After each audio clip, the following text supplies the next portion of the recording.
আসসালামু আলাইকুম। হাতকুলি পিঠার খুব দুর্দান্ত একটা রেসিপি নিয়ে এসেছি আজকে আপনাদের সাথে।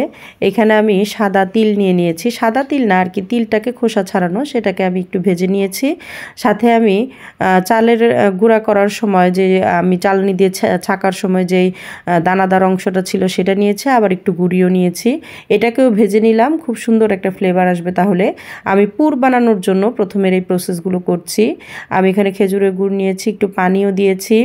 তারপরে আমি এখানে এলাচ দারচিনি দিয়ে দিলাম, তারপর নারকেল কুড়া দিয়ে দিলাম, একটু বেশি পরিমাণেই দিলাম, তাহলে খেতে ভালো লাগবে। মুখের ভিতরে খাওয়ার সময় মুখে লাগলে নারকেল ভালো লাগে। তো এইখানে আমি তিলগুলো যেটা ছিল সেটাকে আমি আবার ব্লেন্ডারে একটু গুঁড়ো করে নিয়ে তারপরে এটার সাথে মিশিয়ে দিলাম।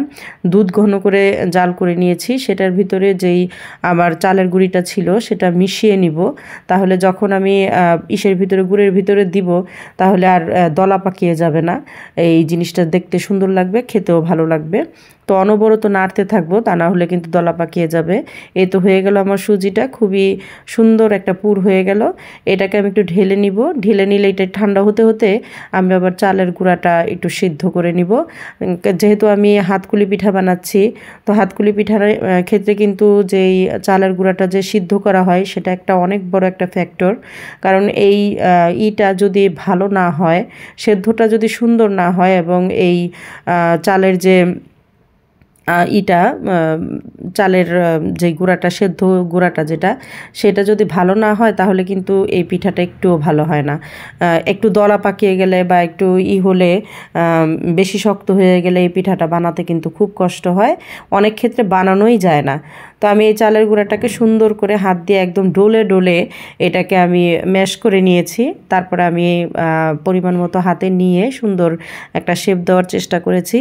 আসলে এই পিঠাটা যত অভিজ্ঞ হাত হয়, এই পিঠাটার শেপ কিন্তু তত সুন্দর হয়, এবং এটার টেস্টও কিন্তু ততটাই ভালো হয়। তা আমি তো অত অভিজ্ঞ কোনো রাঁধুনি না, আসলে নতুন নতুন রাঁধুনি। আমার দাদিকে দেখতাম এই পিঠাটা যখন বানাতো, তখন আমার দাদির হাত দেখা যেত না, এত দ্রুত এত সুন্দর করে আমার দাদি এই পিঠাগুলো বানাতো। একসাথে দেখতাম যে আমার চাচিরা বসতো একসাথে, আমার মায়েরা, তো এখানে বসে তারা এই বাটিগুলা সুন্দর করে সবাই একসাথে করা শুরু করতো। দেখা যেত যে সবার হাতই মনে হয় নড়তেছে, শুধু বাটি বানাচ্ছে। একজনের হাত থেকে আরেকজনে নিয়ে একজন হালুয়া ভরতো, একজন বাটি বানাতো। তো যাই হোক, এটা তো আসলে